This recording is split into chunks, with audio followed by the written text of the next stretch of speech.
And earlier today, I also spoke with the former Deputy Chief Minister of Bihar and BJP MP Sushil Modi, who has called the state government's move unconstitutional and a threat to the law and order in the state. क्या हो रहा है बिहार में? आनंद मोहन एक convict हैं, independent India के first politician हैं जिन पर लाइफ इम्प्रिजनमेंट का सेंटेंस मिला था और नीतीश कुमार की सरकार उनको छोड़ रही है, इस तरह से छुड़ाती है उनको, तो ऑपोजिशन क्या करेगी? देखिए, ये केवल आनंद मोहन का विषय नहीं है। आनंद मोहन के साथ 27 जो ड्रीडेड क्रिमिनल्स हैं, जो शातिर अपराधी हैं, जिन लोगों ने सरकारी कर्मचारी अधिकारियों की हत्या कर दी और जिनको आजीवन कारावास की सजा हुई, वैसे लोगों को नीतीश कुमार की सरकार जेल से रिहा कर रही है।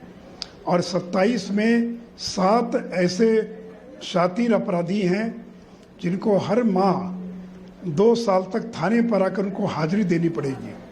और देखिए, अभी से टेलीफोन आने लगे जिलों से कि जिन लोगों को छुड़ा जा रहा वो अपने अपने इलाके के शातिर अपराधी लोग भय के साए में जी रहे हैं। और ये सारा कुछ किया जा रहा प्रधानमंत्री के सपने को पूरा करने के लिए। उनको प्रधानमंत्री बनना है, तो अपने उस सपने को पूरा करने के लिए उन्होंने जेल मैनुअल में संशोधन कर दिया।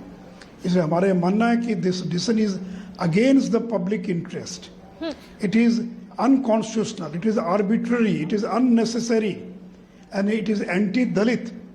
And it is not only the question of Anand Mohan. Along with Anand Mohan, more than 27 dreaded criminals are being released from jail. Yes, because... And out of these 27, half a dozen of criminals are convicted because of murder of SC and ST sarkari karmachari. Yes, because this is about murder of a public servant, Mr. Modi. Is the BJP and particularly you, क्योंकि आपने बहुत सारे PILs Patna high court में in the past file किया है, are you planning to take this up legally? See, many of the Dalit organizations, they are planning to file PILs, and I think that even in Delhi there are many social activists or Dalit activists. They will definitely file PIL in this case, because it is not only Anand Mohan who is accused of a murder of a Dalit IS officer. More than half a dozen of those convicted, they are accused of murdering Dalit officers. क्योंकि देखिए, जो प्रावधान को संशोधन किया गया है जी, उसमें यह संशोधन किया कि अगर कोई सरकारी कर्मचारी अगर सेवा अवधि में उसकी हत्या हो जाती है तो उसको जघन्य अपराध माना जाएगा। उसी को उन्होंने अमेंड कर दिया है। तो मैं तो नीतीश कुमार से जानना चाहता हूं, इन 27 लोगों को रिहा क्यों किया जा रहा है, उसका बेसिस क्या है, उसका आधार क्या है। और आप ही ने 2016 में जेल मैनुअल के अंदर उस सेक्शन को रिप्लेस किया जिसमें था कि रेप के केस का कोई एक्यूज अगर मर्डर करता है, अगर कोई आतंकी घटना में किसी की हत्या करता है, किसी तस्करी में हत्या करता है, ये सारे जघन्य अपराध माने जाएंगे। और उसी में यह भी प्रावधान था कि अगर ड्यूटी के दौरान किसी सरकारी कर्मी की हत्या होती है तो उसको अपराध माना जाएगा। और वैसे लोगों को अब छोड़ रहे हैं। और जिस आनंद मोहन को जब मदद करने की आवश्यकता थी तब तो लालू यादव ने मदद नहीं किया और नीतीश कुमार ने मदद नहीं किया, और आज 14 साल के बाद उनको जेल से रिहा करने में मदद कर रहे हैं ताकि 2024 का जो लोकसभा इलेक्शन है उस चुनाव को जीता जा सके। नहीं, आनंद मोहन का क्या अभी भी इतना दबदबा है कि उनके रिलीज से 2024 के इलेक्शन पर इम्पैक्ट पड़ेगा? देखिए, दबदबा हो कि ना हो ये विषय नहीं है। ये बात अलग है कि 2010 के विधानसभा चुनाव में आनंद मोहन को 20 सीटें मिली थी लड़ने के लिए, 20 सीट हार गए थे। लोकसभा का चुनाव खुद और पत्नी हार गए थे। वो सवाल नहीं है कि आपका क्लाउट है कि नहीं है, सवाल है कि क्या ये रूल ऑफ लॉ है। आपने जेल मैनुअल को क्यों अमेंड किया, किस बेसिस पर अमेंड किया। तो केवल ये प्रयास है कि ऐसे लोगों को जेल से हम रिलीज कर देंगे तो कल हमको चुनाव में मदद मिल पाएगी। मदद मिलेगी कि नहीं मिलेगी ये एक अलग विषय है। और देखिए, जो सरकारी कर्मचारी थे उनको जो एक कवर मिला हुआ था, सिक्योरिटी कवर मिला हुआ था कि अगर कोई उनकी हत्या कर देता है तो वैसे लोगों को कानून से कोई राहत नहीं मिलेगी। आज वो सिक्योरिटी कवर जो कवच था वो आपने छीन लिया। सरकारी कर्मचारी डरे हुए हैं, घबराए हुए हैं, दलित घबराए हुए हैं। और अभी मेरे पास जिलों से फ़ोन आ रहा है, क्योंकि जो लोग छोड़े जा रहे हैं वो अपने अपने इलाके के वो डिडेड क्रिमिनल्स हैं।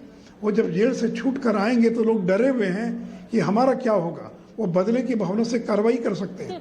तो ये नीतीश जी एक और उत्तर प्रदेश है जहाँ पर जो अपराधी यूपी छोड़कर भाग रहा है, और दूसरी ओर बिहार है जहाँ अपराधियों को जेल से रिहा किया जा रहा है। सुशील मोदी जी, 1994 में जब ये घटना घटी थी तो उस वक्त भाजपा, जेडीयू, नीतीश कुमार, आप लोग सब मिलकर के इस इशू को आपने रेस किया था। ये पॉलिटिकल पॉइंट बन गया था of all the opposition parties against the then regime of Lalu Yadav. What do you think has changed? Why is Nitish Kumar in allowing this kind of change in the remission rules?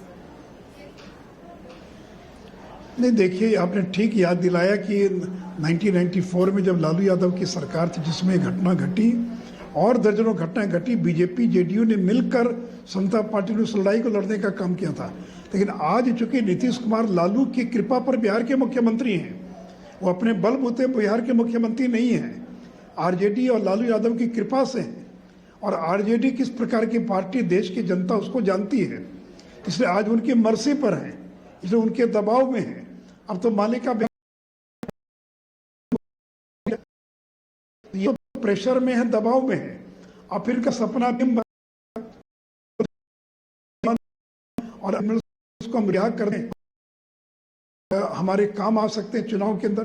तो ये एक political decision है, इसका law and order से कोई संबंध नहीं है, या केवल अपने राजनीतिक स्वार्थ के लिए, पॉलिटिकल गेन के लिए नीतीश कुमार ने इस प्रकार का निर्णय लिया है। Ashwini Dubey, supreme court